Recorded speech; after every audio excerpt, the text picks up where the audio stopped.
Well, hello there. I have been given the task to complete the horror movie tag game for you today. That is right. I was tagged by the incomparable Travis West of Travis Reads Books. If you have not been to Travis Reads Books, then you must go. Not now, but later after the show. You must stay for this show. Yes, you must. But after our show, go see Travis Reads Books. It's an awesome sight that is so glorious in its candor. Travis is amazing. Yes, he is. And you know what else is amazing? My answers to the horror movie tag. So, without further ado, let us explore the horror movie tag.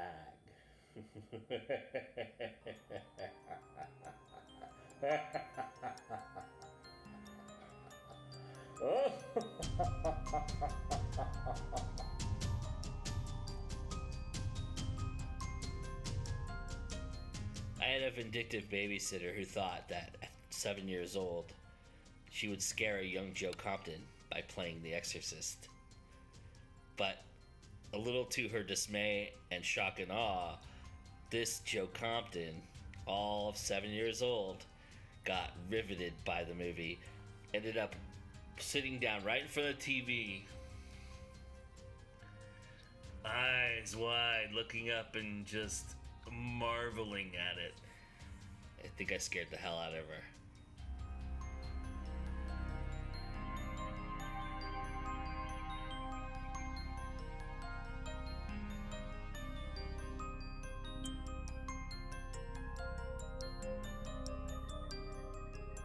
Such are the hazards of your profession, Mr. Angel. If the fee bothers you, we can have it adjusted. No, Cypher, you bother me. Look, the closest I ever come to death is on 2nd Avenue watching the stiffs roll by in the hearse. That's the way I like it. That's Angel Heart. My favorite movie of all, well, my favorite horror movie of all time.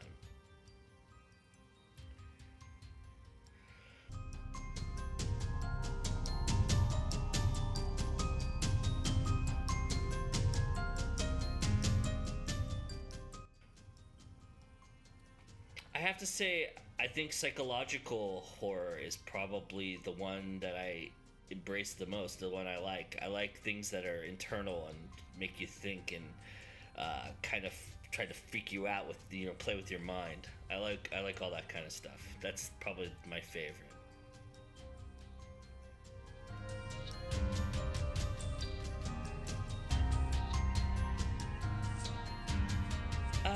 Scares me the most. I don't really get scared by movies. I mean, the magic's kind of taken away from me on how movies are made and that they're just movies. Maybe like Faces of Death documentaries, or you know, things that were kind of like a documentary, close to reality. I mean, anytime like somebody takes like pliers and like puts it into their skin and kind of does that kind of thing, that kind of freaks me out. But or needles going in there really deep and just like plunging in there, it kind of bothers me. But I mean, I'm not scared by it, but it just kind of, oof, you know, gives me the willies.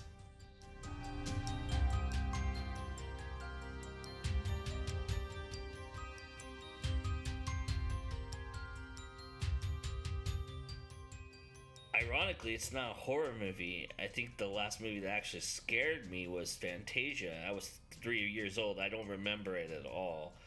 My mom always tells a story that when the dancing brooms come on the screen, I freaked out. I just like go insane. I just like start screaming and crying and take them away, kind of stuff, and just I weirded out. I don't do that now. I've seen it a couple times now, and it doesn't bother me. But for some reason, at 3 years old, it just scared the crap out of me, and I don't think I've been scared since in a movie. But that I don't remember it, but I know the story, and that's basically the last time I was scared, I think, in a movie.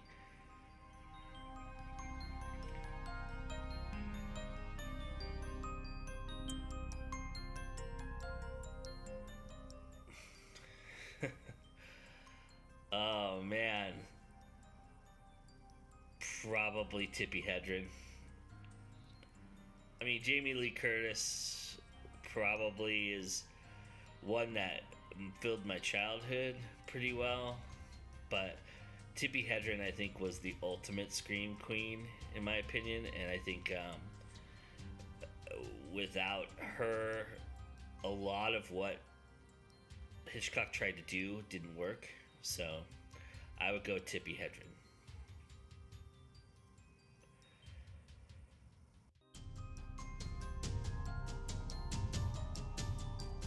I'd like to see a horror movie mix itself up. Part funny, tongue-in-cheek, but still serious, has a serious tone to it. A comedy drama, kind of cross-genre kind of thing. I think horror movies don't do enough of that. They're either really campy or tongue-in-cheek, or they're really funny, or they're really scary, or they're really this or that bloody, but they don't mix quite often, and the ones that do are very successful at it. But I think that is what I'd like to see in horror more, is kind of a mixed genre.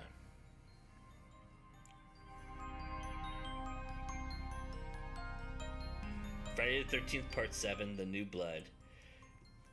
He does it twice, actually, and he does it in Jason 10 too, but Jason picks up the sleeping bag. In fact, he goes into the tent and kind of like you see his shadow, and then you see him just like rip right through the tent and grab the sleeping bag, the person in the sleeping bag, and they're freaking out. He grabs the sleeping bag and he just sees a tree right there and just whack, boom, done.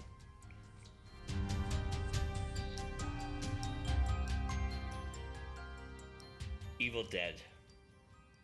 Evil Dead is my favorite franchise. There's not a bad movie amongst the three, and they got better as they went on. One was probably the worst of the three, and it wasn't that bad. Two is one of the best horror movies ever made. If not for Angel Heart, it would have probably been the movie I would have said is my favorite. Three is amazing, and it's really not a horror movie. I mean, there's gore and stuff, and there's some elements, but it's more of it's more of what the TV show is now. But Evil Dead is certainly my favorite franchise of all time.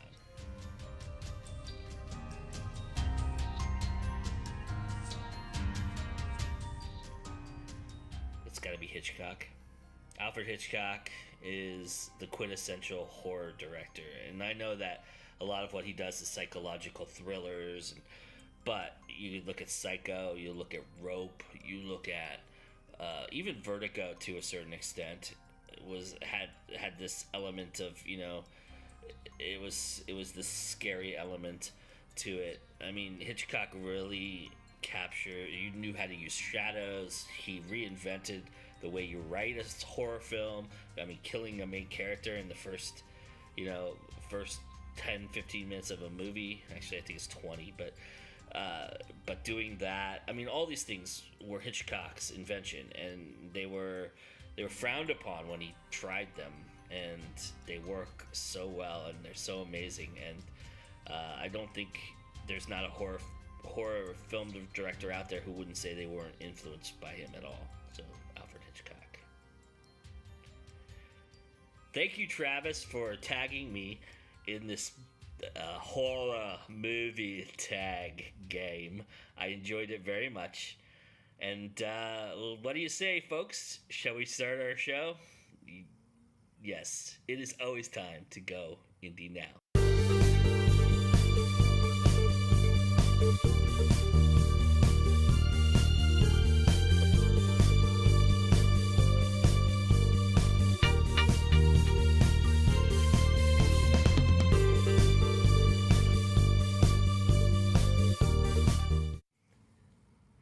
Hello, everybody, and welcome to It's Time to Go Indie Now. We're on episode 20. Can you believe it? I'm your host, Joe Compton. Very nice to have you here. We have a great show lined up. In this episode, we're going to really concentrate on an artist's resourcefulness. Because as indie artists, we all know that we don't have the kind of resources that the big guys do. We don't have the traditional publishing marketing budget. We don't have the connections to Hollywood. We don't have connections to corporations that will just feed us money and make give us what we want to make what we want. We don't have that. And so as indie artists, we have to be resourceful. And the gentlemen you're going to meet in this episode are just that. We have author LAVERY, who has a graphic design business that he does during the day and really what it is that pays his bills. And he uses that experience, that expertise, to apply to the things he wants to create, his books, essentially. He's also talking about doing graphic novels at some point. I mean, his artistry helps him make his covers. He doesn't have to pay anybody to make a cover. He doesn't have to pay to have maps drawn for his fantasy world building. He does all of those things through him and his connections in that graphic design world. You have Dan O'Hare, who you'll meet a little bit later on, who also worked at MTV for 10 plus years as a production assistant and production manager, and took all that experience and all those relationships he met and cashed in all his personal favors with these folks to make a movie for virtually nothing. And it's a great movie at that, by the way. I've seen it. It's really good. And then you have James REWUCKI, who who basically got together with his buddies and decided they wanted to make movies. So the best way to do that was to make a studio. And through that studio, they have a full-fledged production service that they provide others to hire them to do the production elements of whatever they're trying to do, whether it be a commercial, a PSA, a documentary. And James and his crew go out and do that, and then they take that money and they put it into the movie that they really want to make. This is the indie life. This is awesome at its best. Indie artists doing what indie artists do and using everything to their advantage. It's the way that we make our art and make it so well, and it's awesome to see. Let's meet these folks, shall we? And let's get on with our show. We've got some great reviews. We've got some great new releases, some book readings for you in those new releases. And we're going to talk a little bit about what we're doing here in the next month or so. So let's get on with our show, and I'll be back a little bit later. All right, everybody. What aspects of graphic design and writing fiction are similar? The creative process. There's something I learned in college from an instructor who he had a theater background, but he really taught about breaking down your own mental barriers on shutting out ideas. And he had us do these really ridiculous exercises, but they're actually for theater training too, about improv classes. So you had to all sorts of weird different things, but one of the biggest ones was not to say no to other people's ideas while you had to interpret a certain scene or something that you were given. And that transferred into graphic design with creating logos, and you'd create like 30 different thumb sketches for one logo or for one company. And I find that also transfers into writing, where if you're in the early phases of the draft, you just write and you don't question it. And because as soon as you start saying no, your editing hat and brain comes on, and then you're going to start like shutting down any idea you come up with, and you'll drastically slow yourself down. The yes and process. Yeah. So I think that's where the similarities come into play.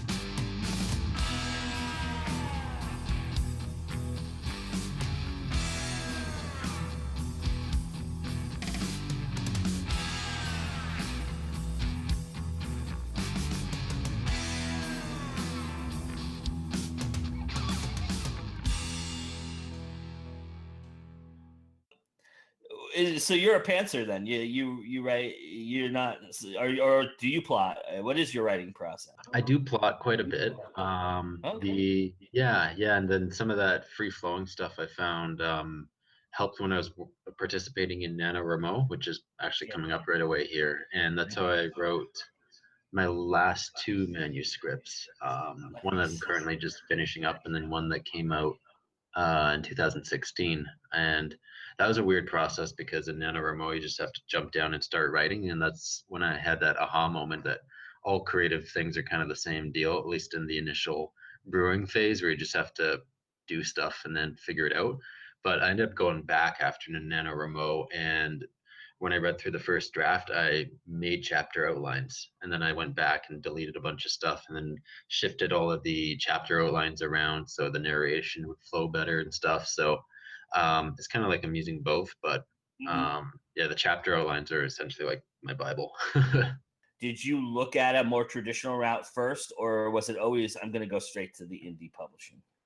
Traditional was the first thing I looked at because when I first started actually writing, when I actually wanted to take it seriously, was in high school back in 2006, and I didn't have any understanding of the literary world or anything. I just wrote a book and thought, oh well, I'll go find a publisher, and then the rest is history, and I'll be having movie gigs and everything else. So I was very naive with that, and I thought, yeah, I'd go that route. But then I went about book proposals and eventually wrote that, but found the process very difficult. And I think I sent out like 4 different book proposals for the same book. I heard back from one, and it was a rejection letter, which actually was pretty fair. They said it looks like a good premise, but not their genre, and that was fine. And I didn't learn about self-publishing until after college when I went to graphic design school. And around that time was when Kindle was really picking up and everyone had an e-reader and everyone was fearful of death of print, but which never happened. And that's when I kind of realized that I could do self-publishing because now I had some of the background in graphic design to do book formatting and covers and stuff. So yeah, so it was kind of a 2-step process, and maybe eventually I'll go back to traditional if the right book fits for it. What's one cliche in horror you stay away from no matter what? When any main character trips and falls. And then screams for their life and dies, and it just annoys me to no end. You just described like every 80s horror movie ever. Yeah. Other than that, I'm pretty open to doing things. As a general rule, I try to avoid flashbacks and bouncing around unless it's really necessary. But yeah. Well, conversely, which one do you really like that you find yourself using more than you really probably want to? I think with the dark fantasy books, having to stay true to some fantasy core elements, and like particularly with magic and supernatural stuff, that was a cliche that I found that I had to kind of work around because every fantasy's got dragons and and paladins and knights and stuff. So I just found different ways of trying to approach it, and yeah, that was probably the biggest cliche I've had to work with. Mental Damnation, it's a series. Yeah. What do you think is incredibly important in structuring a series? Is there anything that you're really very careful about when you're putting, especially being a plotter, that now that I know you're plotting, so obviously you have probably sketched the outlines or at least the exoskeletons of how the series is going to go, I would assume. Yeah, that's where the plot outlines are really helpful because a series, there's a lot of stuff going on, and that's why it's extended for so many books. And you almost need multiple plot outlines, and especially with subplots, if there's anything that kind of derails a little bit from the main plot that you have to loop back in. I almost treat that as a separate like story entirely, and I have its own little chapter outline, then eventually how it links back to the main story. Sure. Style sheets are important, especially with like fantasy, because you've got all these made up names and items and creatures and worlds that you really have to keep it consistent. And that I think was one of the biggest challenges that I had to keep focused on with the dark fantasy, was to keep all of that in line. And when you're working with the different plots with characters too, and if you're changing perspectives at all, keeping the actual time in line, like how many days go by between certain things, and making the reader know at least what happened with that character if they've only had like 3 chapters in the book, and then the main character had 14, and what's the time range between that. So yeah, even keeping timelines was a thing that I've had to do internally. Are you careful about plot reveals as well? Do you space those out and make sure that you're not oversaturating one side of a book, and then and you're leading them enough to want to go into the second book? Is that something you think about as well? Yeah, because there's, if one particular plot or character gets too interesting, and it might kind of start to lose interest, or the readers might lose interest in the main plot. But if you've got too much of the main plot going on, then the sub ones seem really kind of pointless. So it's finding out the right amount of hints to give, but without revealing too much. Right. Yeah, so and because you don't want them to get confused easily. So yeah, it's a tough balance with that, and I found it's taken a long time to revise it.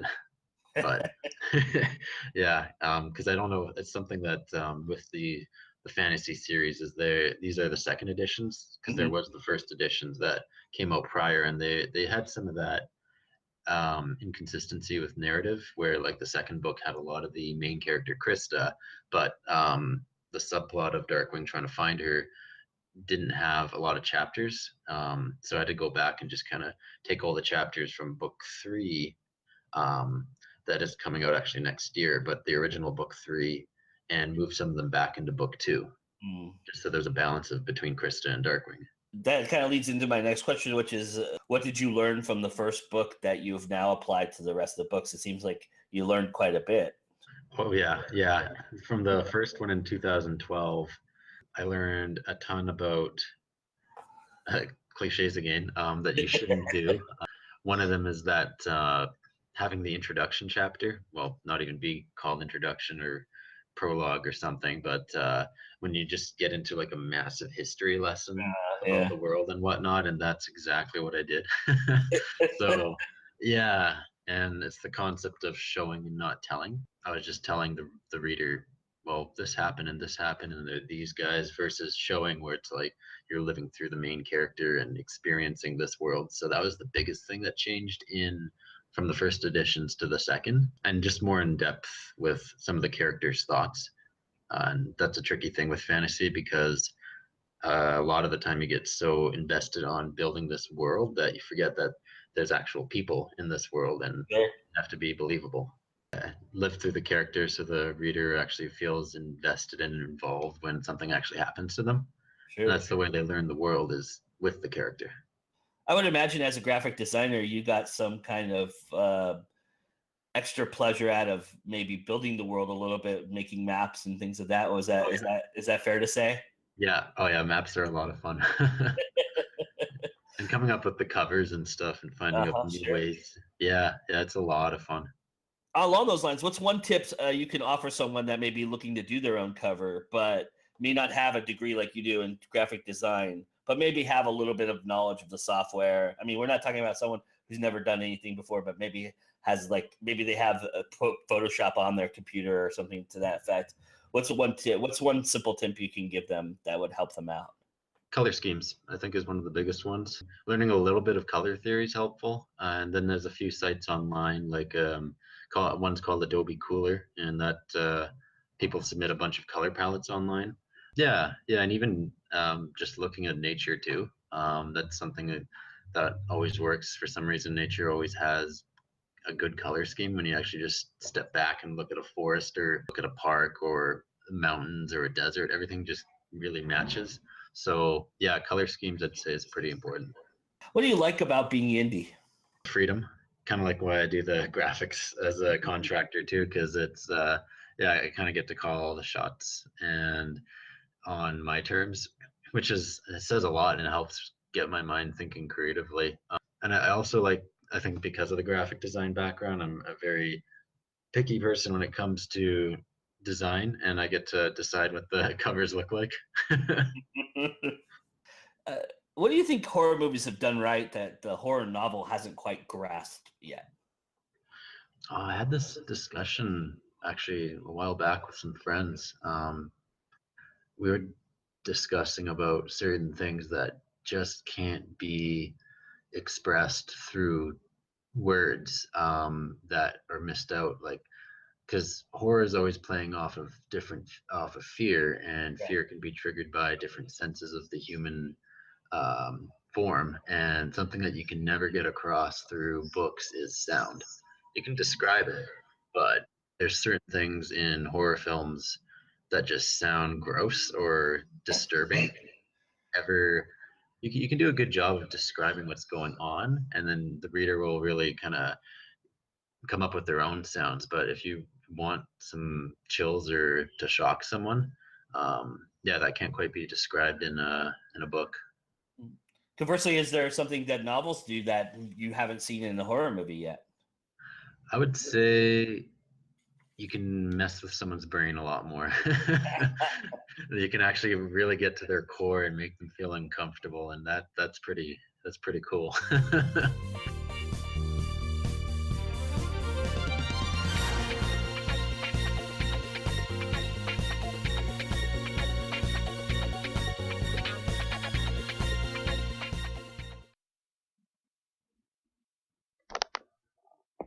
Hello everyone, welcome to another book review by me, your host Jin Okubo here for Jin Okubo's Book Reviews, and I bring you today a very short book.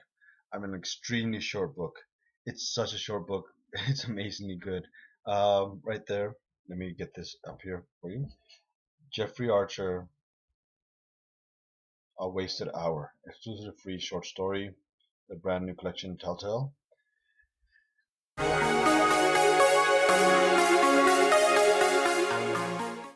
I didn't know what to think about it when I first picked it up, and yeah, I flew through it. I did. I went through this book like it was a hot knife through butter, right? So you're gonna learn a lot about the angst that we have as writers because it's told from a wannabe writer's point of view. But the way and the underlying message is that you have to live a life if you want to write about it. You have to have some experience. You can't just sit there at home and watch TV and then say, I'm going to write a book about that TV program because I know what it's about. Real life experiences they add flavor to your writing. And reading other people's works adds more flavor to your writing. So those combined, I think, really, really shine through this book. Um, get yourself a free copy and you're going to enjoy it. It's something that's very light. You can read in under an hour, maybe less, and you're going to enjoy it. I'm giving this book 5 stars because it was written so well, so fast, and I was able to just get into the main character and feel the main character straight through. All right? You guys have a good one. This is Jin Okubo.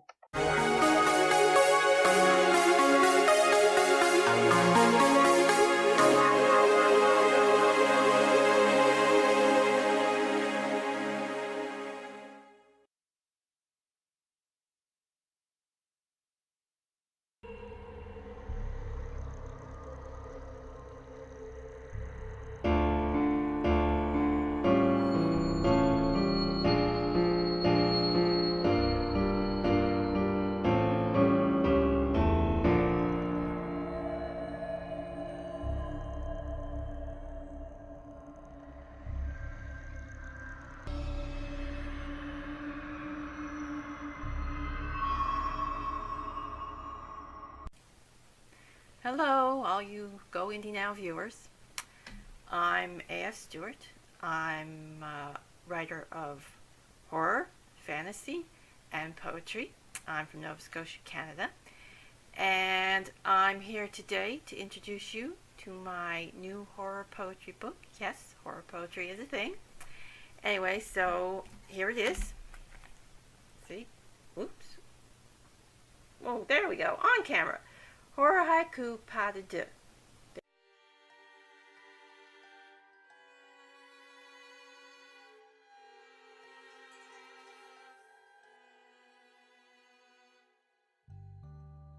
Alright, this was inspired by the Horror Haikus Day hashtag on Twitter. It's the second volume. The first volume is Horror Haiku and Other Poems. And I'll read you the blurb here before I read you some of the poems. Alright, so here's the blurb. In the shadows, voices, calling, screaming, moaning. Countless tongues telling tales of hell, of monsters, of unnatural things. Come chase the dark words, fall into the spell of terror, and sit with the poetic weaver as you watch the world burn. Horror Haiku, Pas de Deux, is a volume of poetry mixing horror with haiku and verse to chill your bones. Poetic beauty lives forever with the undead. Alright, there's the blurb. Now here's some of the poems. Okay, so here we go. First haiku. Do you want to see my pretty doll collection? They were alive once. Here we go. Another one. Hello, are you there? Empty words echoed silence. Corpses don't answer. Alright. Here's one. Roses speckled red, tainted white petals, stained thorns. The blood drips slowly. Now I'll give you two of the longer poems. This one's written exclusively for the book. You won't find it anywhere else. It's called Blackheart. Salient wind, blow me the ash from yesterday. Let me inhale the acrid smoke from annihilation. I march the path of death from eternity. I bring every wailing soul from history. I sing obsidian, I howl oblivion, I roar oppression. I am Stygian hell, I am the unhallowed. I am Blackheart, and I know your name. Alright, and this one's one of my favorites. It's kind of a fun poem for a horror poem. So anyway, here we go. Evermore. Tap, tap, come the raven. No, it is not him. He flies far above the path as the light grows ever dim. Flee, flee into the woods, ignore the raven's caw. Hear the silent monster march to the cavern in the maw. Shush, shush, quiet now. The raven circles here. The fairy queen calls for you and all that you hold dear. Okay, so that's a little bit of reading from the Horror Haiku Pas de Deux. There you go. It's available on Amazon, Barnes & Noble, Kobo, iTunes, and the print version. There's a print version as well in color and black and white. And so there you go. So bye all. See you later.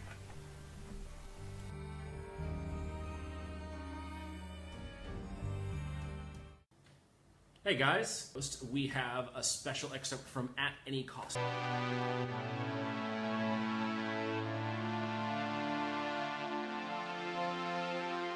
Basically, a little context, this guy, he feels super guilty because he abandoned his friends the night that the hunter killed all the bloody hand. So he wants to forget it. So he goes to the illusionist clerics and he has them conduct the ritual. Now, if any of you have read Gateway to the Past, where we're introduced to the priests that are doing the hunter's memory erasing ritual, that's exactly what this is.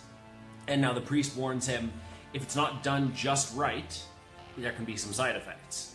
And the side effects manifest in the form of basically Alzheimer's disease. Now, the story takes place over the course of 2-3 days, so it's a much more accelerated form of it, but it's based on experiences that people had, from their loved ones with Alzheimer's disease, or the things that they said, or the things they did, the disorientation, the forgetfulness, all of this. Like, it's based on it.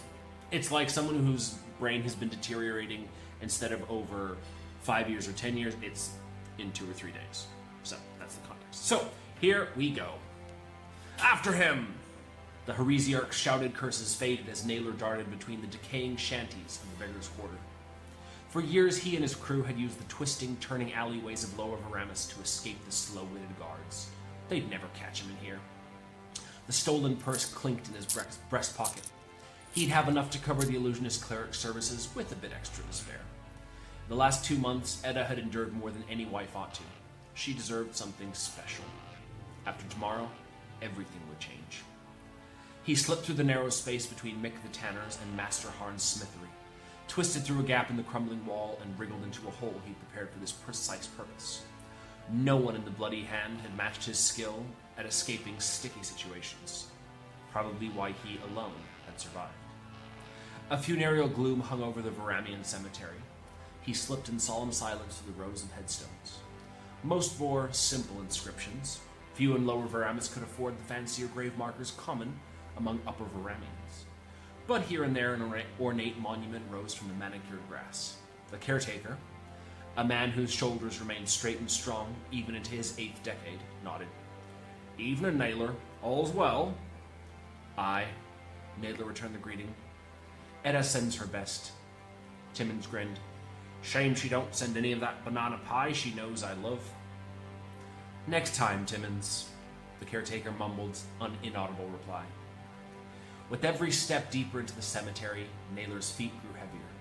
He pulled his cloak tighter. The stillness of the dead sent a shiver down his spine.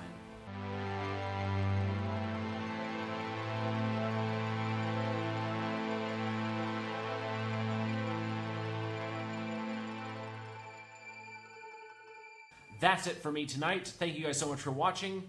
Bye! Hello, I'm Tyler OMICHINSKI, and I'm reading from The Plague in Paris.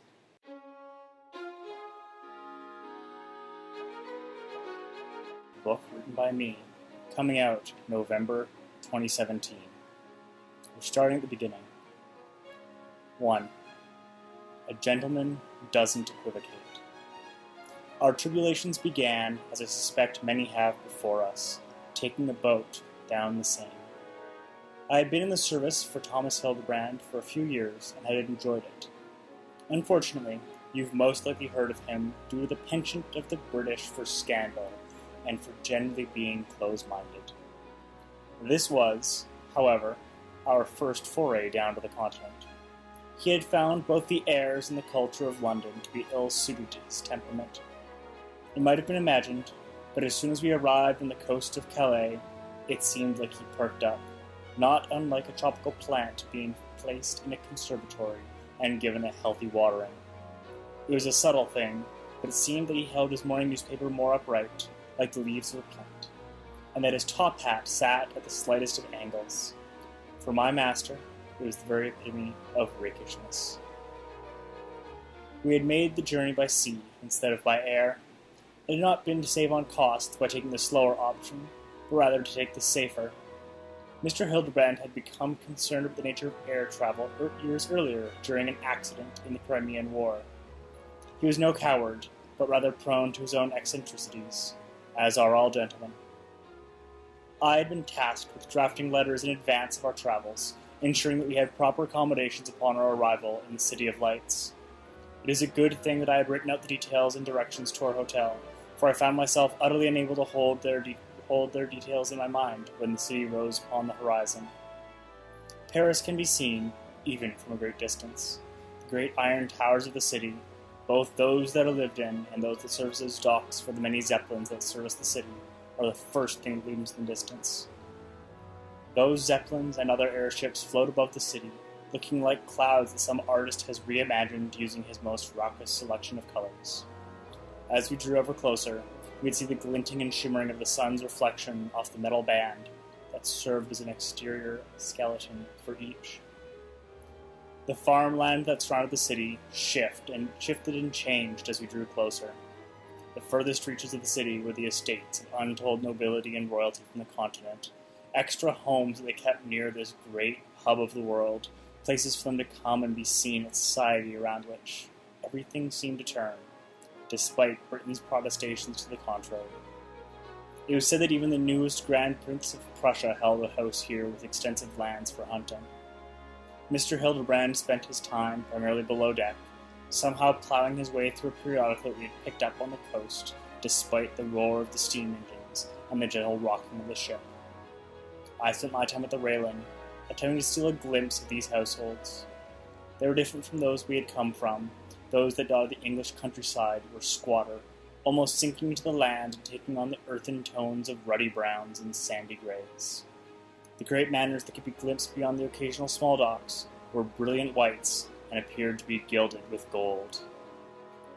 From this, Hildebrand and his valet Driscoll will go on to have countless adventures in the City of Lights and face some of the darkest things that they can imagine, all while continuing to run from those rumors that plague their past. Join them by picking up Plague in Paris.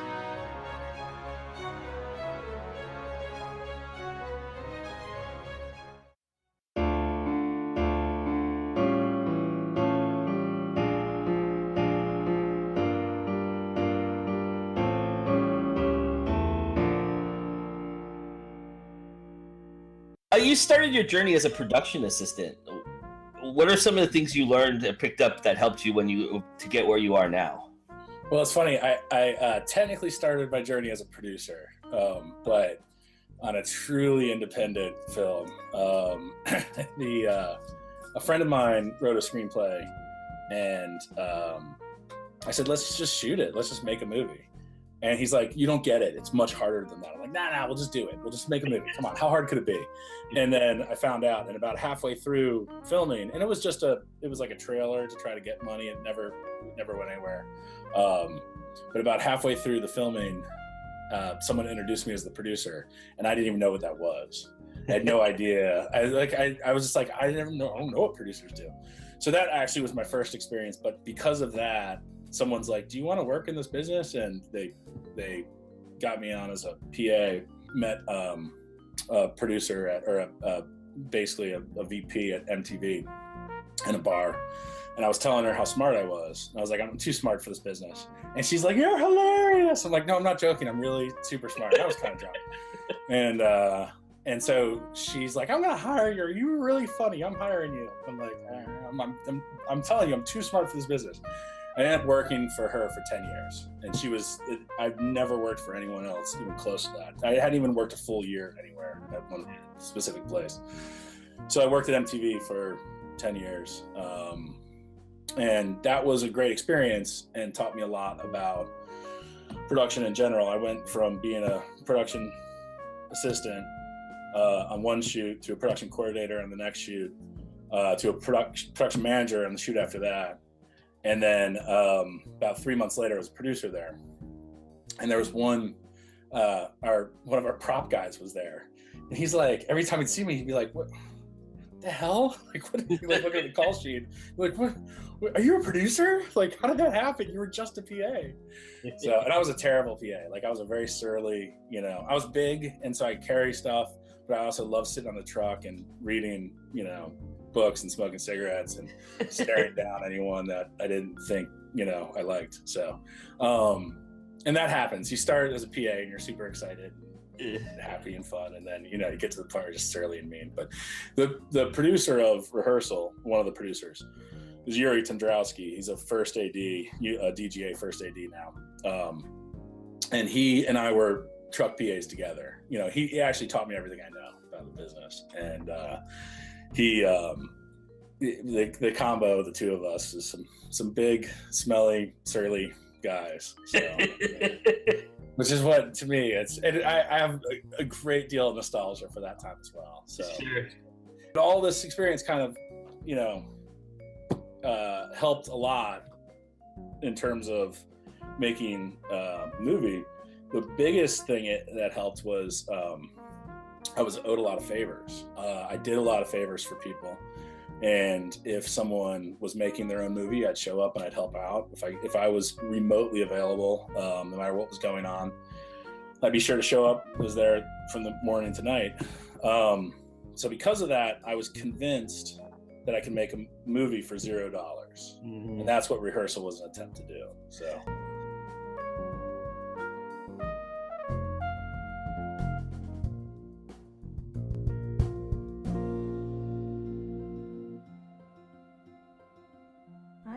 Tim's greatest creation. However, it was never shared with the world. My name is Gizzle. I was the narrator of a play written one drunken night nearly a decade ago. I certainly should not have been his greatest creation.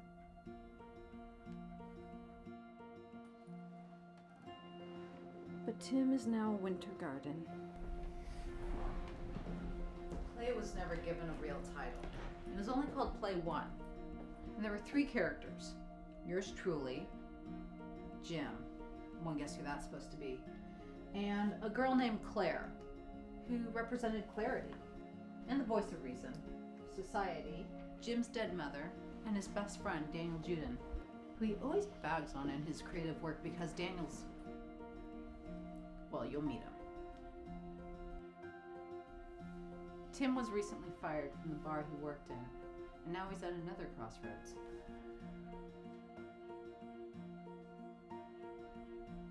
He's failed, and this time not at anything as difficult as writing a play or publishing his novel, or starting a band, or directing a film. This time he's just failed. His lack of commitment to success is fantastic. I think I have to write today. Oh yeah? What are you writing? I think I'm going to write a play. This was an admirable adventure to try and do it for nothing. But what expense were you truly surprised that you were able to negotiate without? I mean, that you thought maybe you weren't going to be able to do it. Nothing. I actually was so frustrated we ended up spending $100. The only thing is I wrote these stupid good vampire teeth into the script. And I was like, how hard could it be to get good vampire teeth? Well, they have to be made. They're veneers that like fit the tooth and they have to be made. And there was like a Halloween place that did it down in the East Village. And they're $100. And they wouldn't, I was like, well, you give it to me for free. And they're like, get out of here. What are you talking about? Why would we do this for free? So I had to pay $100. So outside of alcohol, it was $100. But like my boss, who I mentioned before, who had laid me off, whatever, she made lasagnas for the crew. So we had food. Every day the crew and the cast ate, and then every night the cast and crew drank. I paid for the drinks, and we got people to do the food throughout the day. So that was always good. So I wrote the movie in 7 days. So basically what happened was I was working at MTV, and they were doing their first round of layoffs. My boss laid me off. And she said, she was upset. She's like, I'm so sorry. I don't want to be doing this. But she's like, I swear, as soon as your severance is up, I'm going to bring you back freelance and, you'll make more money. I was like, great. Why are you upset? Like, it's awesome. So I had a 4-month paid vacation, which is stupid and fantastic. And I'd been doing production for a decade. And so I said, whatever I'm going to do, I'm not going to do production for these 4 months. Like, I'm going to read books. I'm going to go play pool. I'm going to drink during the day. I'm going to, go see movies. Like, I haven't seen movies in forever. I'm going to enjoy this time. And instead I sat down and I wrote a movie and then shot it, of course, like an idiot. And I sent it to Yuri, my buddy Yuri, who was the producer on this and the first AD. And he looked at it, he broke the script, and he said, all right, if we get $100,000, 30-day shoot, he's like, we'll have a great movie. And I was like, you got it, except I'm going to do it for $0 and shoot it in 7 days. He's like, I hate you. I hate you. So he said, we can do it in 7 days, but it's going to be bad. And, he said that you have to pick, it's good, fast, and cheap. You pick 2. And I was like, all right, fast and cheap. It's like, Well, let me tell you what I think the movie's about, and to talk a little bit about that. The one part I think is finding your inspiration and listening to your inner muse. Was your process in creating this script very similar to Tim's, or is it different, and how so? It's a good question. I think there was an element where life was imitating art, which was really weird. So art and imitating life happens all the time, Sure. But when life started to imitate art, then I started to get confused, because I was like, what? So like I gave my wife the script to read, and she's like, is this about me? And I'm like, what page you on? And she told me, I'm like, go to the next page. And in the next page, Nina says, is this about me? So like that was written before it happened. And I'm like, no, not at all. Got mad.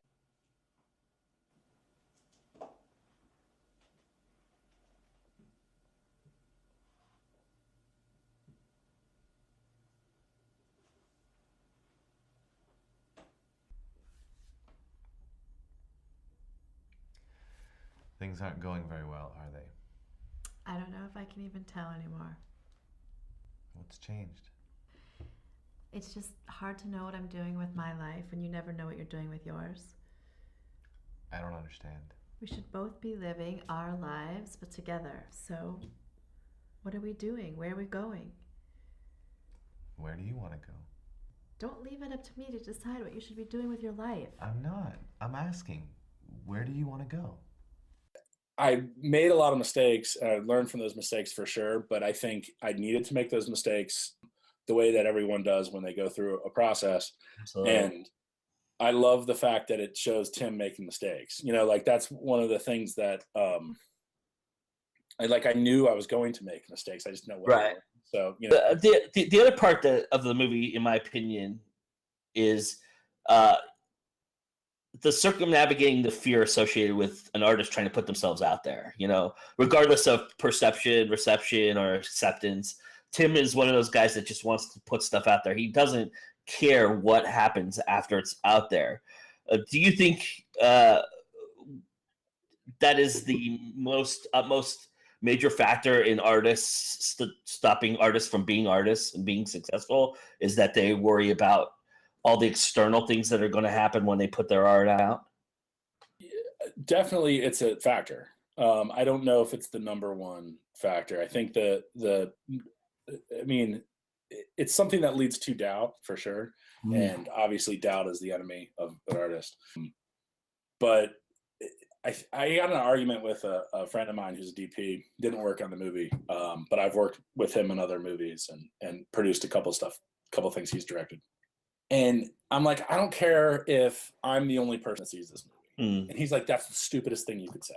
And I'm like, no, I don't care. Like, I'm making this movie for myself. And I was absolutely making this movie for myself. I knew no one was ever going to buy it.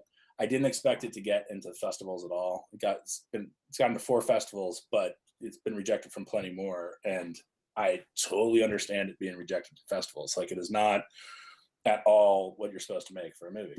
Right. But I wanted this. This is the movie I want to see. To me, it's art is a very personal medium, and or any art, and sharing it is almost like secondary. But his point was like, people should see this in Oklahoma, and I'm like, what do I care if people in Oklahoma see this? Like, what? And it was funny. I submitted it to a film festival in Oklahoma. It got rejected, so I did my part. I tried. But his point. He was. I mean, we were drunk and out in LA for a shoot, and in my room arguing at 2 a.m. about this. I remember smoking cigarettes in the balcony, arguing at 2 a.m. about this, and he was saying that it's you make art for other people. The screenplay I just finished for this next movie I want to do is all about art. It's all about a festival, an art festival, and why art is made, and but it's got a little more. It's a little less philosophical and a little more like action-packed. And I think you can see in my last movie, a little more action-packed is like an ounce of action, because it literally was not in my last movie. So it's not a lot of action. But maybe a little bit more improv from the actors. Oh, definitely. I mean, there's scenes, there's chunks where I'm like, this is for actors to improv. Like, I learned this. But I think doubt or fear of reception is definitely something that all artists need to get over at some point. Right. And there are people, no matter what you do in your life, there's people that are going to hate on you somehow or another, that just exists. Like, there's just terrible human beings, but there's also awesome human beings, and there's fantastic human beings. I think most artists are pretty good at getting rid of the terrible human beings in their life. Sure. At some point, you have to get over the fear of doing this and just go out and make something. Then make all those mistakes, and then try to get $100,000 the next time. What do you like about being indie, being an independent filmmaker? Everything. Literally everything. I making a documentary right now about a Civil War sign in our town, and I thought it'd be a 5, 10, 15-minute documentary, short. We have over 30 hours of footage. I was talking to one of the heads of the NPR here last night. I was at this event, And I was telling him about it. I was like, "Oh, you probably like this." He's like, "Who's producing it?" I'm like, "What do you mean producing it? We got the cameras, and I am, like, I don't know. I buy the drinks, like, that's really good." So, but there's just immense amount of freedom to do whatever we want. Of course, there's terrible parts to it. I mean, but I don't want to blow stuff up anyway. So,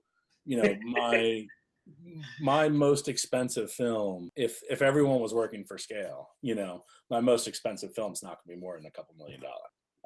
But I think I love, I used to bemoan it and say, like, I hate not having money to do stuff. It's so frustrating. Why can't someone just give me a truck full of money to make a movie? and yet, like, making this documentary, and this is my first documentary I've ever made, has been such a great experience. I mean, I feel like it's the most important film I've ever worked on. We're now, delving deep into race and history, and I'm reading books for it. And each interview takes 2-3 hours to do. And and all these people in town that know so much. And I'm learning so much about where I live. And I at one point we were at a candlelight vigil, and I was talking briefly, and I was like, I just wish everyone could make a documentary about their own hometown. Like, I wish everyone could experience this, because your eyes are so much more open to when you learn, and no one would ever give me money to do that. Like, there's no one out there. It's like, go make a documentary about race. Like, no one will ever be like, I'll invest in that. I'm very happy that I have this experience. I have been able to learn enough and have stolen enough through the years and whatever else from the man, and like I got all my education while working for the man, that I'm able to utilize it to make my own things. Is kind of cool.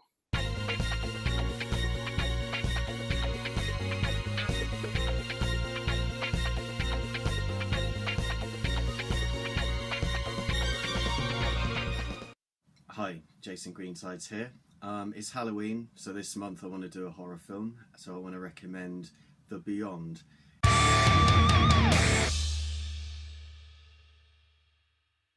It's a 1981 film by Lucio Fulci, who did Zombie Flesh Eaters, among other horror films, around the same time. And it's about a lady who inherits a hotel, which turns out to be one of the 7 gateways to hell. So there's weird things happening. The people who are already working there, they start getting killed in really gruesome ways. But the thing, it's full of, yes, it's your typical horror film. There's the big house, there's the creepy piano music, there's a mystical book, there's a gateway to another world, there's all these kind of, I guess they're cliches, but the film handles them really, really well. And because of the way it's shot and edited, it comes across as a very unique film. All the performances are strong, because it's got this Italian, it is an Italian production. There's no subtitles, but it is an Italian production. There's a couple of moments, a little ADR, where the voice doesn't necessarily, it sounds like a bit separated from the person speaking. And there's a couple of dodgy effects, like when the lady gets killed there's a blind lady who gets killed by her own dog. It's not really a plot spoiler. And the dog effects when it's biting her neck, I don't know. And then there's a classic scene with 4 tarantulas, but there's not 4 tarantulas. You could see they only had 2. And then in the background, there's like these little kind of mechanical toy tarantulas. It looks absolutely awful, but they just about pull it off through some clever editing. But the good things about the film far outweigh the bad, and it's so like brilliantly, it's really tight film, so like I didn't feel that there was any scenes that shouldn't be there, any extra stuff that shouldn't be there. It comes out about an hour and a half, and then there's the basement inside the hotel, which is full of water, and this seems to be like a real key part to the focal point of evil. Anyway, it's such a brilliant film. But what I love, one of the things I love most about it is because I know that Lucio Fulci is behind these awesome zombie effects, and it doesn't have any zombies in it until right at the very end, the last 20 minutes of the film. And the last 20 minutes of the film are just absolutely fantastic. The zombie effects are so creepy, and it's got the typical classical, you know, shuffling, real kind of slow-paced shuffling zombies that, you know, is, to me, is what zombies should be. And the zombie effects themselves are just so gruesome. He does the whole, not only are they zombies, some of them, but you know how zombies, they always sort of, you see the person killed and then they rise straight away. Well, what Lucio Fulci's, I don't know if I'm pronouncing his name correctly, by the way, but what he does so well is like people, corpses that have been dead for like, they're just so like decomposed. He brings those zombies to life so magnificently. So, and the music, again, is this late 70s, early 80s synthesizer kind of vibe. Yes, it has that mystical piano stuff, but it also has this kind of Mike Oldfield sounding, mystical, like weird, kind of tacky, dated, but it works so well. And that's why this film holds up. For me, it definitely holds up over the last 30 years or so. So I highly recommend The Beyond. Go check it out. It's an excellent film. And the twist at the end, there's this like painting, and the twist at the end to do with this painting and the ending itself is just so brilliant. It's just worth watching it for that. So happy Halloween. Thanks for listening.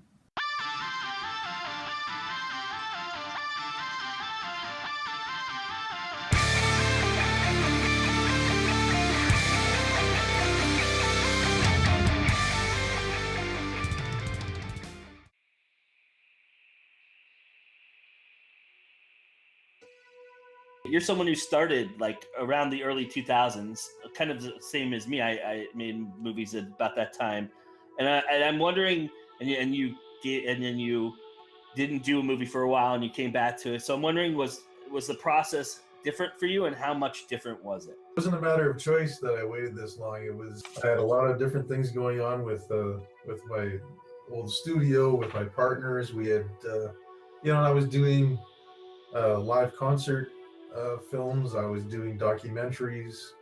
I was shooting music videos. I was doing a lot of different stuff to make money, and keep myself viable as a filmmaker. Mm-hmm. But a lot of it wasn't exactly what I wanted to do, because what I wanted to do was do the weird stuff, but you don't get paid for the weird stuff. Right. Find that audience, right? Yeah. Which is, a somewhat difficult thing to do. So that's why it took so long. I'm hoping if I can, get a certain amount of success with this one, maybe the next one I don't have to wait 8 years in between. The idea that I had initially was just that one scene, that one idea, and I really it's been a long time since I made a film, and I had been itching to make something. I had some money in the bank, and I had my gear, and I just sat down and I wrote the screenplay for this thing in under 2 weeks. Nice. And it ended up taking about 1.5 years to make, because it's a mostly outdoor shoot, and in Winnipeg you've got 3 months of decent weather where you can do that. And if you don't get it done, then you got to wait till the next summer to do it, right? So that's what ended up happening. I had a bunch of scenes I had to finish up the following summer. But the good thing about that is it gave me the winter to kind of look at all the footage that we had and kind of reassess the movie and all the stuff, all those elements with the typewriter. Yeah. And typing out the dreams and all that kind of stuff. All that came over the course of the winter when I was thinking about, what can I do with this concept to, take it to another level, make it a little bit deeper and a little bit more, interesting, where it'll leave people thinking.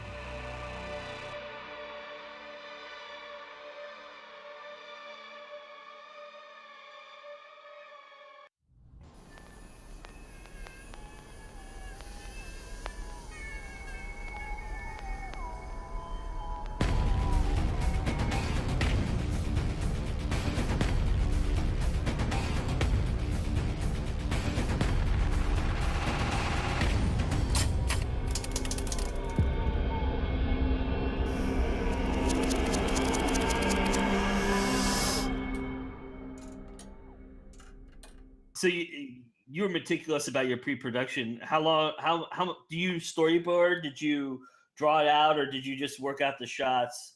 Did you go on location and kind of worked it out? How did you plan everything for this? I really go off the cuff quite a bit when I'm doing production, simply because, you know, when we go to a location, it might be the first time I'm seeing that location other than the day that I scouted it, you know, and snapped a couple pictures. So I have the script and I have a shot list where it's like, you know, I need to get these shots to make the scene work.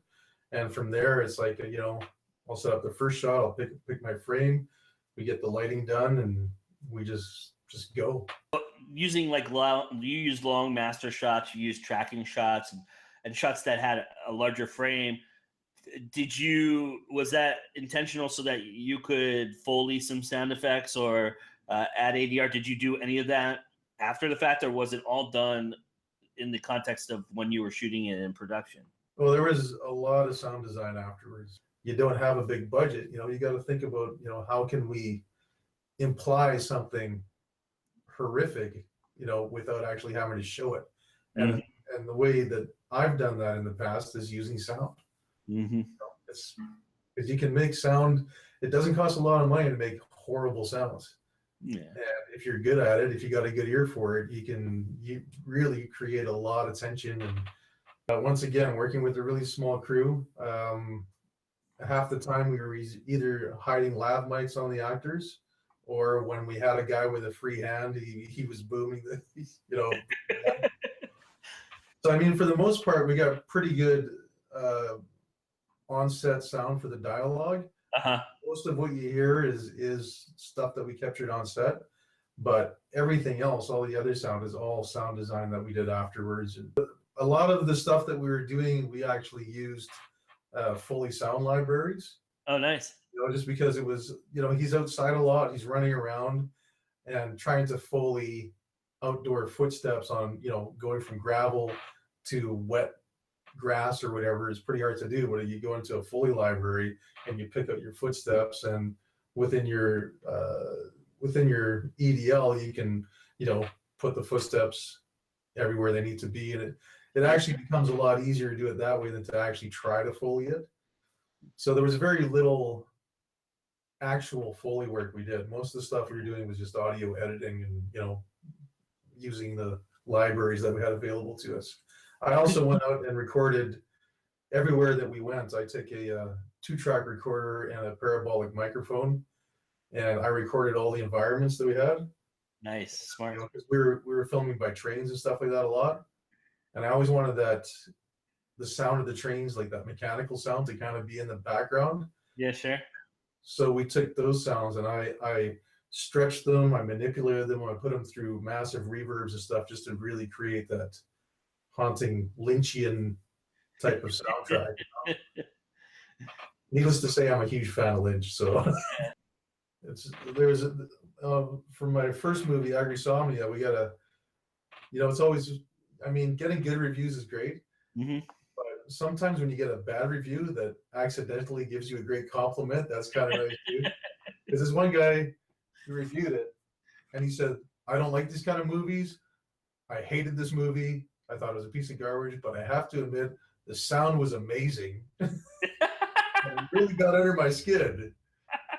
Like, oh, well, at least I got that out of you. Now, I mean, you worked with some of the same actors you worked with in your first films, and was it different this time directing them than the first time? And how do you work with actors? Are you someone who likes to do rehearsals? Are you someone who does a lot of takes? I mean, a lot of these takes look like they were one shot. So was there a lot of discussion beforehand in those kind of shots? It depends on the scene, what's involved in the scene. You know, like for this movie, it was so much of it was just, it was pretty straight up. I mean, it's, you know, here we are, we're at the back of a car. I've got a bat. There's a cage over there. I've got to get him into the cage, right? Yeah. You got a few simple lines, you know, get in the fucking cage and you just deliver it. There's not really much to rehearse there, you know, and like I always, when I'm working with actors, I like to allow room for improvisation. I'm a big fan of, like when you're in the moment, if something happens, go for it and let it happen. Because so many times that's when the magic happens. And that actually did happen, a fair number of times on this film. A big part of it was because the actors I was working with are also my buddies. Mm-hmm. So when you already got a certain chemistry, right? And once we started doing it and we were having fun and we're joking around, like there's a scene, I don't know if you remember the scene, but we're leading him up to this tunnel, and we all start laughing, going, "Is it scared? Is it scared?" And that was me and my buddy just fucking around, but it just kind of clicked, and that was we kind of reused that again later on, So do you do a lot of editing in camera, or are you someone who just takes a lot of shots and make sure you get all the angles and then puts it together in post? I'm a big believer in coverage. Yeah. I like get, I'll do a master shot of a scene just to have that for continuity, but then I'll put the camera, 5 different places, and I generally get a lot of coverage of scenes, even if it's just a simple scene, just because I like having that ability to, when you get into the editing suite, you might get inspired and you might get an idea, and it's like, well, let's go to this angle because this will be weird. And if you don't have that angle, well, you can't do that, right? So I like to have a lot of different, and I like to mess around with, I like really weird Dutch angles and, using a wide angle lens and getting that, comic book kind of feel to things, right? So you can't always go for that because it's too much if you overdo it, but at least if you have it, you can use it if you want it. Is that your favorite part of doing this? Is kind of a Jimmy Riggins things and kind of trying to figure out what I can do to light this and move the camera and get this focus? Is that something that you really revel in? You really enjoy that process? Sometimes I think I just write scripts so that I can shoot stuff. I love lighting things. I love messing around with different lenses and trying different things. And there's a few scenes, his point of view, the hallucinatory scenes where the lens is going all crazy and flashing. Mm-hmm. That's actually I had a broken Metabones adapter that it broke one day, and I was fiddling with it, and I realized that it was messing with the auto shutter, because it was electronic lens. Sure, yeah. When I'd flip it, it would the aperture would change on it, right? And then you got these flashes. So it was like my own custom built, dream machine. Yeah, completely unique on the fact that it was a broken lens, so it was not something that you could just buy from a manufacturer and have that look. What do you like about being indie? The one thing about being indie is I can do whatever the hell I want. It was actually a lot more indie and a lot more difficult this time. Like my first film was still very indie, mm-hmm. But at the time, me and my 3 partners, we had a business, and we had a studio that we had set up downtown where we had our own sound stage and everything. So we had a lot more resources. Like we built our own sets in the back of the sound stage for the movie Agrisomnia, and that afforded us the ability to take time and experiment and do a lot of interesting stuff. Whereas with this one, I was dealing with, I was working out of my house, and I've got my camera gear, and I've got a crew of 6 people, 4 of whom are acting in the movie. So it was really run and gun and trying to, like, I love, really well-lit shots. I love, nice, like, camera movement and, Kubrick-style dollies and that kind of stuff. And trying to pull that off, on sets where I got 4 hours to do 6 setups and get it done and get out of there. It takes a lot of pre-planning, and then, when it comes time to do it, you just execute it and you hope that it turns out. And, in a lot of situations, we got lucky and some really fortunate things happened, and we got some cool stuff. Other times, I was ready to quit. Yeah, sure. There were some nights where we're shooting, it's like, this is going horribly, and you leave that set and you feel like, well, that was a complete waste of time. And then you go and you look at the footage and you go, well, actually, that can work and that's okay and that's all right. So even when things go horribly, somehow you get just what you need, Yeah, So, absolutely. I've been doing this a long time, and I've read all the books on, how do you sell a movie, how do you distribute and market a movie, and so many of them, they're always saying, you got to think of your marketing plan and all that stuff before you even shoot a frame and before you even write the script. How am I gonna? And to me, I find that abhorrent. Yeah. I think that's just kind of a disgusting way to be creative. Yeah. For me, I didn't think about any of that stuff. I thought, what is the movie I want to make? And when I get that movie in the can and I look at it, then I'm going to go, well, this is what I got. Now, how do I market it?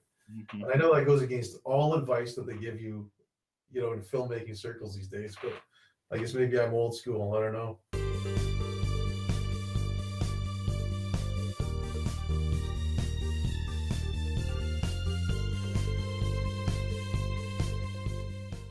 Like I said, being resourceful.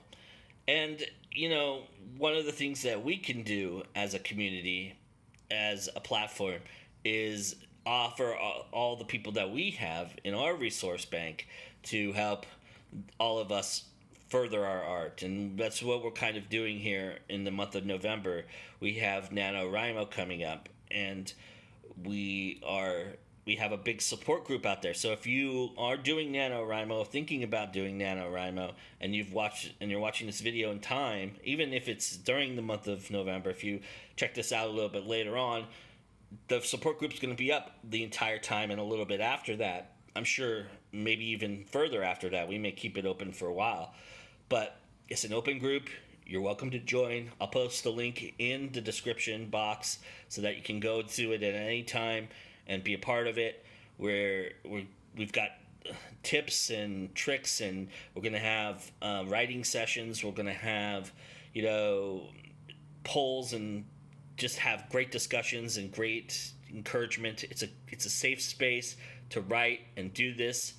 And you don't even have to be doing NaNoWriMo, really. It's just a safe haven for writing. Anytime you want to write something, you want to run it by people.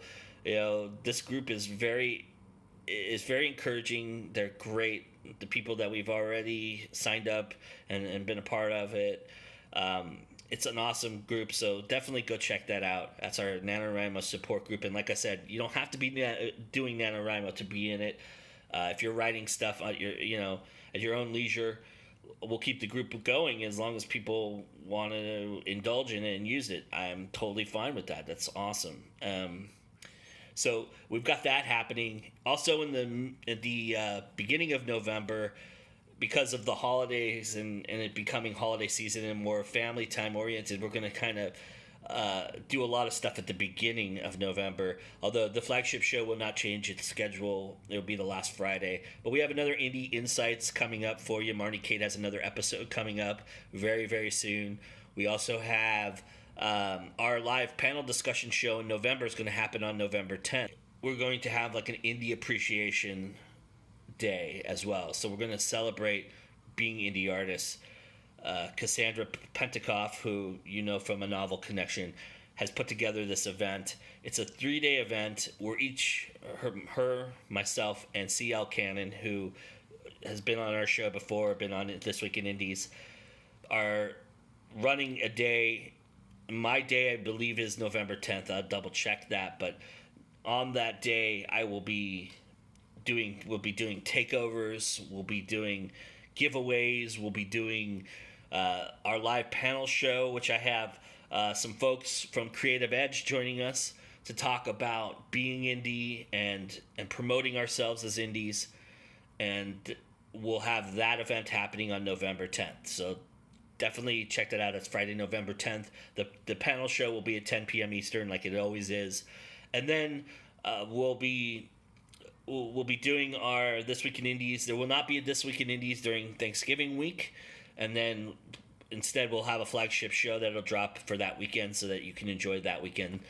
Of course, This Week in Indies, if you haven't seen our show, go to our Facebook page, facebook.com/goIndieNow. and check out our shows there. All of This Week in Indies are now posted there. Anyway, everybody, we have a great short film. Our great friend Daniel Harding, speaking of being resourceful, he has another great short film to show us and talk about called The Missing Hand. It's really great. It's one of my favorites of his. And he is venturing into the feature film world, and I'll let him tell you all about that and what you can do to help him. So he's got a great idea, and it's going to happen. So definitely stick around after I'm done here yapping at you, and check all of what Daniel's doing. I really appreciate it. Thank you, everybody, for joining us. We'll see you again next episode. And remember, it's always time to go indie now. All right, everybody, take care. Hello, my name is Daniel Harding, and I am the writer-director behind The Missing Hand, the short film that you're about to watch. It's a dark comedy about two people who find a severed hand on a plot of land they intend to build on. And an interesting fact about the short film is that the prosthetic was actually cast from my own hand. I hope you enjoy.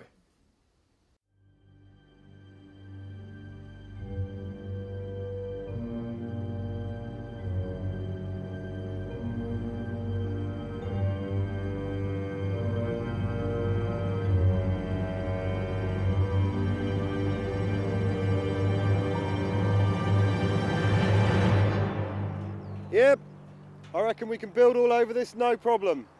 How much is it going for? It's going cheap. All this used to be a dump. Still is. Okay, offer 10% less than the asking, go no further than 5. If they accept, then the contract's yours.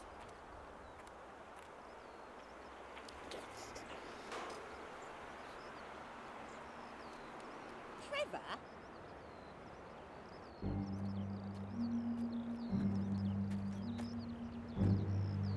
Holy hell, is that a hand? As opposed to... Should we call the police? People don't just misplace their severed hand, do they? We can't let this get out. We call the police, there'll be all sorts of bureaucratic crime scene bullshit. The estate's reputation will be ruined. Oh, I don't care, I'm calling them. Don't you dare.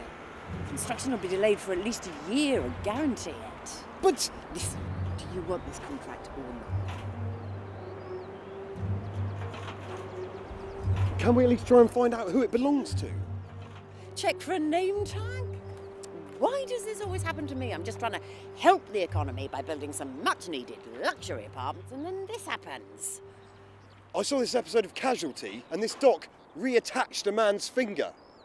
I'll check online and see how long we've got until it spoils. If we bury it, no one will know. Damn, no signal. I'm pretty sure it was about 10 minutes. I'll set a countdown.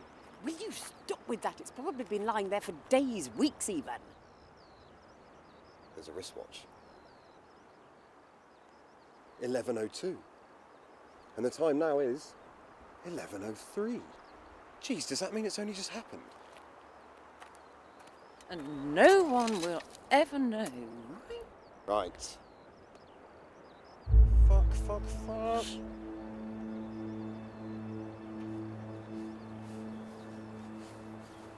Good afternoon. I'm having a spot of bother and I wonder if you could help me. I seem to have misplaced my hand. Oh, that's tragic. We don't have any time, excuse us. I'd really appreciate your assistance in finding it. As you can imagine, it's of the utmost importance. What are we going to do? Nothing, just keep walking. We just buried that guy's hand. Great.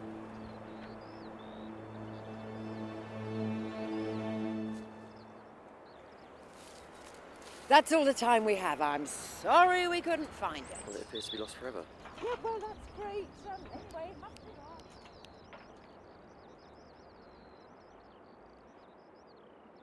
on. Oh, for fuck's sake. Oh.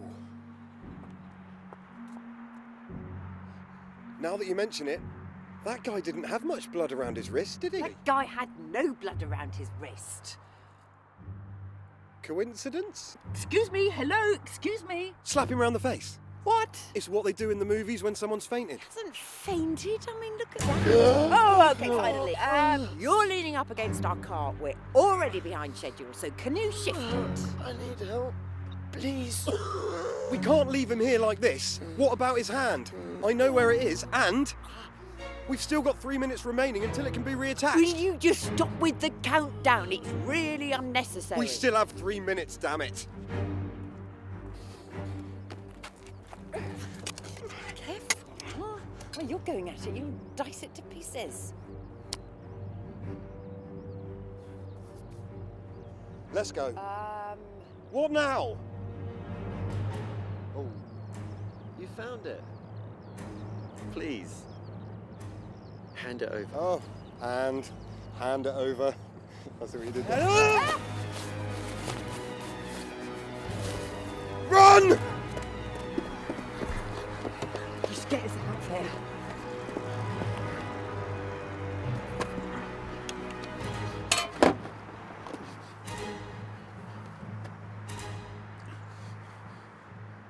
1 minute to go. We can still do this. What? He's gone. Who? Who do you think? Well, I guess there's not much point in trying to reattach a hand if we don't have a stump. Look. How did he get here so quick? Just get us out of here. What are you doing? I'm sorry, I panicked. Hurry up. Safety first.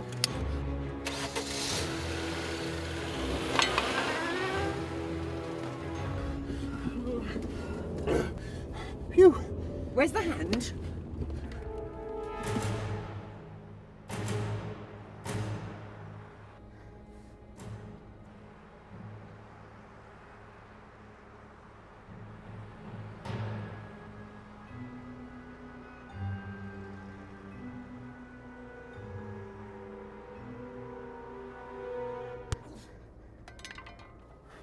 What do we do now? Drive! All right, yeah.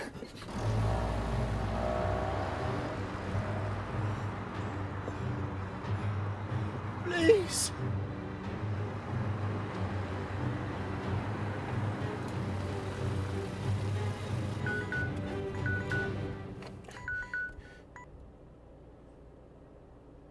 We still had time. Well, we ain't gonna get planning permission to build luxury apartments with people like that on the loose. So, offer 30% less than the ask and go no further than 20. We'll have to market for low incomes and single parents.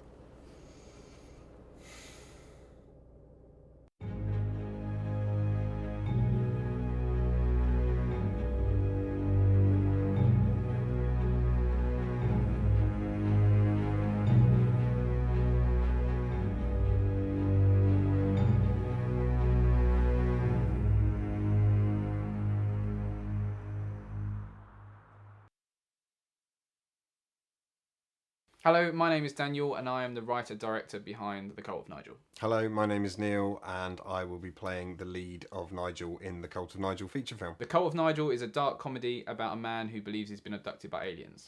Nigel has 3 days to tell the world what's happened to him before they come back and take him away yet again.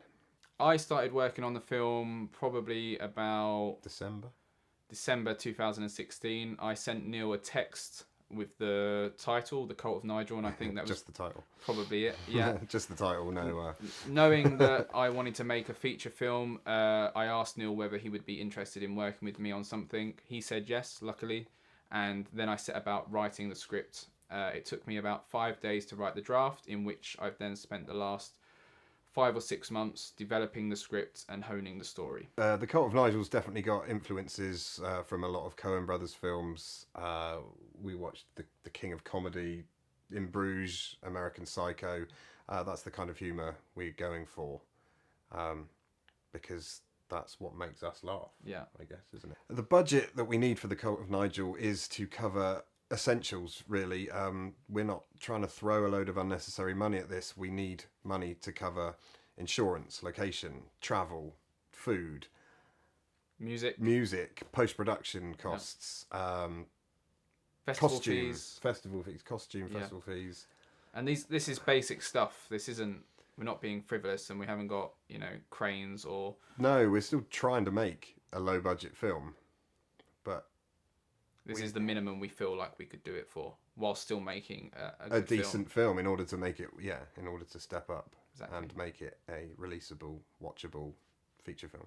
Something that we feel is very special about our campaign is that we are offering the chance for you to receive an online rental screener of the film The Cult of Nigel. So you can watch it online once if you donate the minimum amount, which is £3. Yeah, and we believe that this is something that not many other campaigns offer, so you will actually be getting something for your money, which is helping us to make our film as well. If you kindly donate to our campaign for The Cult of Nigel, you will of course receive a reward. Yes, so some of those we've already mentioned, most importantly being the opportunity to pre-rent The Cult of Nigel before it's made. But you can also buy the film, which will enable you to download a copy, and you'll be able to watch it as many times as you want. That offer is also an audio commentary with me and Neil. And Is it? Yeah. All right. And also behind the scenes photos, videos, and any Q&As that we do during the production. And if you want to spend a little bit more money, there is also the opportunity to visit the set for the day, be an extra, or even come out for dinner with us. Yeah, and if you're feeling particularly generous, we also offer the opportunity to become an executive producer for a tidy sum of £5,000. And I just want to say a sincere thank you from me, Neil, and the rest of the team for even considering donating to our campaign and watching this video. It really means a lot to us that you're interested in what we're doing and supporting me and 23.5 Films with the next stage of my career. Thank you very much.